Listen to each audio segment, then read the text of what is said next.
నమస్తే sir. So ఉప ఎన్నికలు రాబోతున్నాయి. సో ఎలా ఉండబోతుంది అనుకుంటున్నారు? బీఆర్ఎస్కి ఛాన్సెస్ ఉన్నాయి అనుకుంటారా, లేకపోతే కాంగ్రెస్? నాకు తెలిసిందంటే రాజకీయంగా తెలిసిందంటే ఇప్పుడు అధికార పార్టీ ఎవరైతే ఉంటే వాళ్ళకల్లే మొబ్బు చూస్తారు. కొంచెం వ్యతిరేక ఓట్లు మాత్రం బీఆర్ఎస్కి వెళ్ళి పడతాయి. బీఆర్ఎస్ ఏంటంటే ఇప్పుడు ఆల్రెడీ ఇంతకుముందు ఓడిపోయింది కాబట్టి ఇప్పుడు గెలిచింది కాబట్టి ఇప్పుడు రేపు కాల అధికార పార్టీ ఉంటే రేపు ఏదైనా పనులు కావాలన్నా అభివృద్ధి చేయాలన్నా ఏదైనా చేయాలనుకుంటే అధికార పార్టీకే వేస్తారు. లేదు వ్యతిరేకం చేయాలనుకుంటే బీఆర్ఎస్కి వేస్తారు. మరి బీఆర్ఎస్ నుండి మాగంటి గోపీనాథ్ గారు 3 సార్లు గెలిచారు.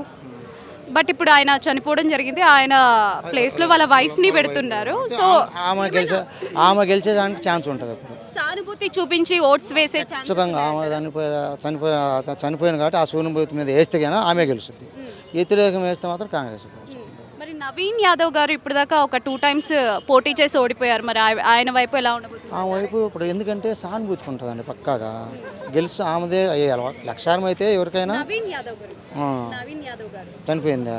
లేదు లేదు, కాంగ్రెస్ తరపున నవీన్ యాదవ్ గారు పోటీ చేస్తున్నారు. మరి ఆయన 2 టైమ్స్ ప్రీవియస్ గా 2 టైమ్స్ అయినా చూడు ఇక్కడ సానుభూతి చూస్తారు. బట్ చనిపోయాడు కాబట్టి ఆనకల్లే లక్షారం అయితే మామూలు హేగ్రంగా ఇవ్వాలి ఆమెకి. వాస్తవంగా అయితే అంటే రాజకీయంగా తెలిసిన వాళ్ళు అయితే ఆమెకు పోటీలు నిలబడదు మామూలుగా.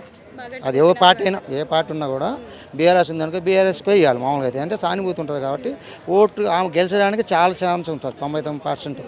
మరి చెప్పండి, ఏ పార్టీ గెలిస్తే అక్కడ డెవలప్మెంట్ ఆ ఏరియాలో?